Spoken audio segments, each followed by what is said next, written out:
based on what we saw. 3 games, 9 points. You can argue with it.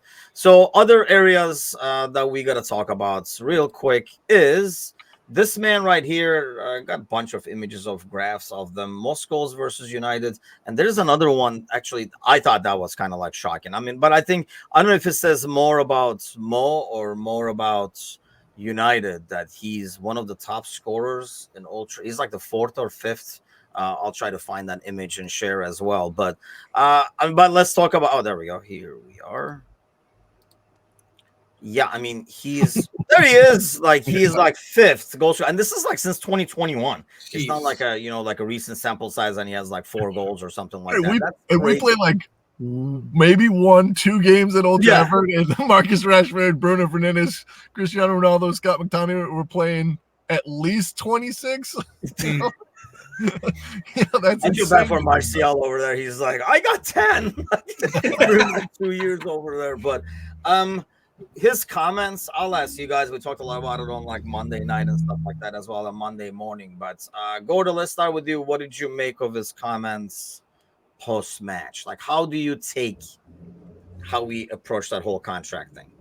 Yeah, that one, I was a little more hopeful in saying like, hey, it's still here, don't have a contract. Like, like let's create this insane, Twitter thing that kind of stumbles into me getting a new contract.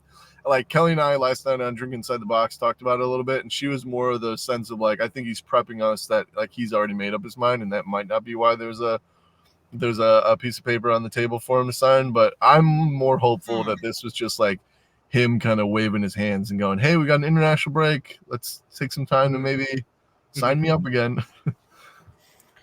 Gus started going for Casemiro, apparently. I did see that, but I mean, the problem United have is, I mean, you can give Casemiro to somebody. Somebody will take him, right? Because somebody needs a defensive midfielder, his leadership. I mean, he's supposed to be like a big-time guy. That we're talking about this in the post-match. Like, United pundits were talking about how big of a character he is as a captain, leader, and stuff like that in the locker room. Somebody will take him, but you have to pay most of his wages because nobody, I mean, the leagues that are left, like the Turkish league, Greek league, and stuff like that, yeah, they'll take the guys, but they can't give him $350,000 a week. Yeah. So, which is, I think, what he's at right now in United. That's like the biggest challenge there. So United still has to pay for a guy now who's not there. And I don't know if, I mean, I know they brought Ugarte, but it's not like they're that deep. Something happens to Ugarte, who has an injury history now at this point. I don't know what would come out of that. But John, what did you take out of Mo's comments? Yeah, so I'm kind of on Gordo's camp here. I was more hopeful. Like, as you know, it still hasn't been stamped out. There's still a little bit there of the glass half full perspective. I'm hoping that he signs. This is like more to him calling to action. Like, hey, I'm still here. And what's great that we kind of talked about it, myself and Gordon last week with Allison, which is great. Like, you see this player who genuinely wants to be with the club. This is a guy who's just offering himself to management. Like, hey guys, I'm here. I love being here. Now, can you please offer me a contract? Which is kind of sad if it doesn't materialize. But then at the end of the day, I understand that football is a business. But hey, to answer your question, yeah, it's more him just trying to get that action from the club.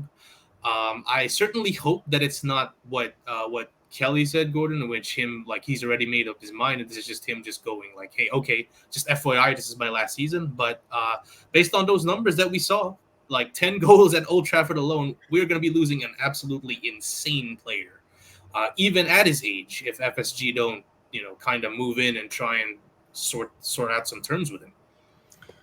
I mean, I know that's interesting perspective that Kelly said, actually. And the first time you said it, I was like, I didn't think of that. But then as I think about it, then why would he even say that he has not been offered the contract? It's like me sitting at the table with the family saying like, well, nobody's asking me if I want salary because, they know I don't want it. So it's like that's why nobody's offering it. So if he didn't want a contract, why would he even bring the fact that nobody's contacted him yet? So I took that more as, like I say, this could be us being optimistic, which is a rare, nice change for us. Saying, he's just saying, let's do this. And my prediction, I talked about this on Monday night, is the next international break, which is next month, mind you, that we will get some stuff done, some contracts done. I mean, Saida says they should be offered new contracts. Ryan Absolutely. Says I never wanted Kelly to be wrong right now. But here's the thing. I don't think with like FSG and Edwards and stuff like that, there has to be a method to this madness, because this is like too glaringly, oh, what the hell are you guys doing? Yeah. To be what they're doing, it feels like. I don't know, Gordo, if I'm looking at it like kind of too optimistic again, but it just feels like, I mean, come on, they know this, they see this. They're not gonna be like, well, I don't know, like we didn't have to offer them contracts and stuff like that. So there has to be a plan to this, whether to see if they work in slot system, or whether to see what slot says, whether to see what they're going to want moving forward. Or do you think these guys wanted to see how things go themselves first to see if they're sold? They're saying they haven't been reached out and stuff like that, but I don't know, man. This is not just like nobody talked to me. There has to be some stuff out there in terms of signaling. But if that was the case too, then they wouldn't have said, "Hey, nobody's approached me." Right? That seems like that you wouldn't want to do that to your boss, to be like, to have a meeting and say, "Hey, I want to see how this goes, and then we can talk about a contract." And then you wouldn't go to the media and say, "Well, no one's talked to me about a contract." That's like basically you. It would still be factual though. Yeah, because you told us not to. Like, yeah, right. It's like, well, we kind of did discuss a contract, and we were like, the contract talks are on hold, and from you. So I would hope that wasn't the case, because that's shady to say to the media. But I'm with Saidu here, and I didn't think I'd say that, but I know John agreed with him last week, so that's 2 weeks in a row we're agreeing with Saidu. But yes, I there's got to be, you can't not sign people, because that's the other thing, is like maybe they didn't make a lot of signings because they're putting money in the bank for contracts.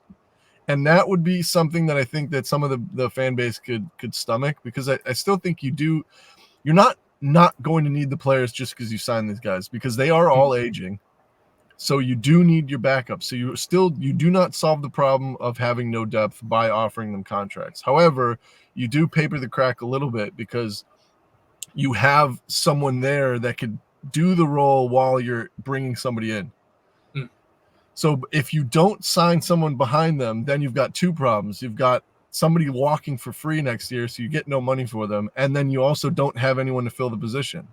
So you've created a huge problem. So they do need to sign these guys back, because we did not fill the cracks. We have nobody incoming, and these guys are not getting any younger. They are going to leave. Even if we do offer them a 2-year contract, eventually they're going to retire from football. I mean, Mo Salah's 32. I'm older than him, so that hurts me a little bit, but like you got to think, some of the best players in the world. Look at Gareth Bale, was sitting on the bench for Real Madrid at 32. Eden Hazard had already been retired. Like, some of the best in the game at his position were already done with their careers, and we're talking about having nobody to replace him, and then also not having him on a contract. So I think it's critical that they have to put pen to paper for these guys.